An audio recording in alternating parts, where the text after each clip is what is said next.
Сәлем достар, бүгін біз сіздермен бірге Орео тортын дайындаймыз. Ол үшін бізге жұмыртқаны миксерімізге саламыз.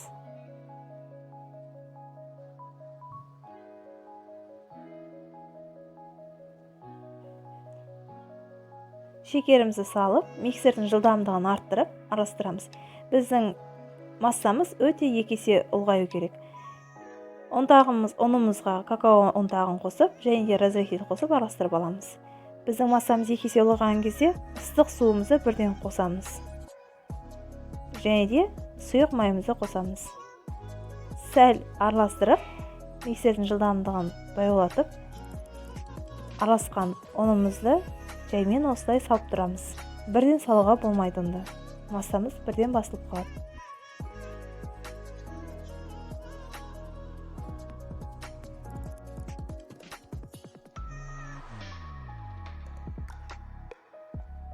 Массамызды сәл араластырып аламыз. Біздің массамыз өте сұйық болады. Ол жағынан қорықпаңыздар. Шетінде ұнтақты түсіріп, араластырып аламыз.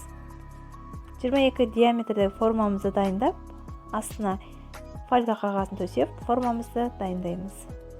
Және де біздің массамызды осы форманың ішіне құйып, қызып тұрған 180 градустағы пешімізде піскенше пісіріп аламыз. Піскенін спашка көмегімен, не болмаса таяқтың көмегімен анықтауға болады. Енді кезекте біз мусын дайындаймыз. Ол үшін желатинді салқын суға бұқтырып аламыз. Креміміз видеоға түспей қалыпты. Мен астына керекті құралдарын жазамын. Ол бізде крем-чиз, креметте творожный сырымыз, және де сахарный пудрамыз бен сливкамыз. Біздің суыған бисквитімізді 3 бөлікке бөліп аламыз. Біркелкі етіп, пышақтың көмегімен, не болмаса жіптің көмегімен бөліп алсаңыздар болады. Артық бетіндегі бөлігін алып тастаймыз. Тегістеп быққан біздің желатинімізді микроволновка көмегімен, не болмаса ыстық судың үстіне қойып, водяной баняда ертіп аламыз. Тек қана қайнап кетпеу керек. Және де біздің кремімізге қосамыз. Осындай өте сұйық крем болу керек. Орео печеньелерін ұсақтап бөліп алып, біздің мусымызға саламыз.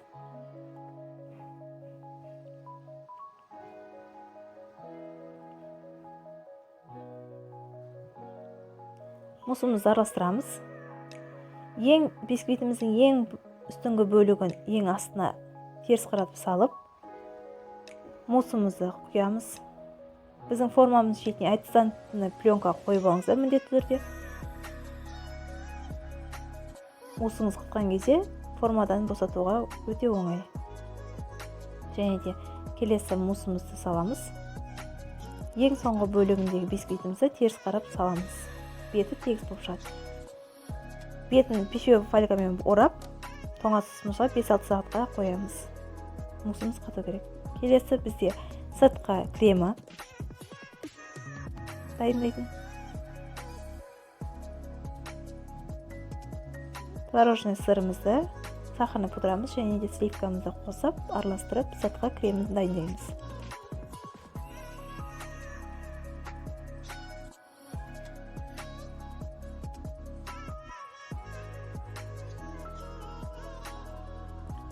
Сыртқы кремімізді осылай мешокқа салып аламыз. Және де тоңазытқыштан шыққан біздің мұздай тортымыздың сыртындағы формасын шешеміз. Антисанитарный пленканы шешіп аламыз. Және де біздің кремімізді жағып шығамыз.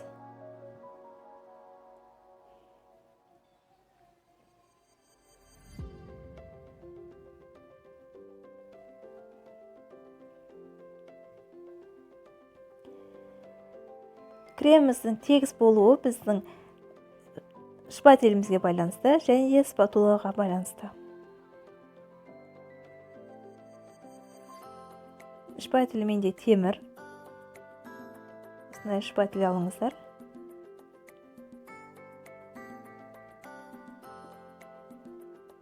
Тіке ұстасаңыздар, сіздердің торттарыңыздың шеті тегіс болып шығады. Және де жетпей қалған кремдерімізді спатуланың көмегімен тегістейміз.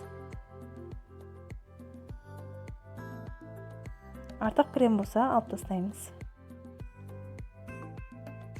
беткі жағын тегістейміз спатуланың көмегімен. Шетіне артық кремдерді тағы да шпателдің көмегімен тегістеп, артық кремдерді алып тастаймыз. 1 сағатқа тоңазытқышқа салып аламыз. Және бетіндегі шоколадын дайындаймыз. Ол үшін Қазақстан шоколады және сары май. Мен микроволновкада ерітемін. Не болмаса, водяной баняда ерітсеңіздер болады. Ыстық судың үстіне қойып. Қатты ыстық болмауы қажет. Сәл жылыған кезінде біздің тоңазытқыштан шыққан тортымыздың үстінен құйып, спатуланың көмегімен шоколадымызды шет-шетінен ағызамыз. Сәнде өз еркіңізде әртүрлі етіп сәндеуіңізге болады безендіруге. Орео торты болғандықтан Орео печеньесін қойдым, және де свежий құлпынайлардан қойдым. Ас болсын қыздар, сіздермен бірге болған Жадия кондитерлік орталығы. Ұнап жатса лайк басып, пікір қалдырыңыздар. Міндетті түрде жасап көріңіздер. Ас болсын.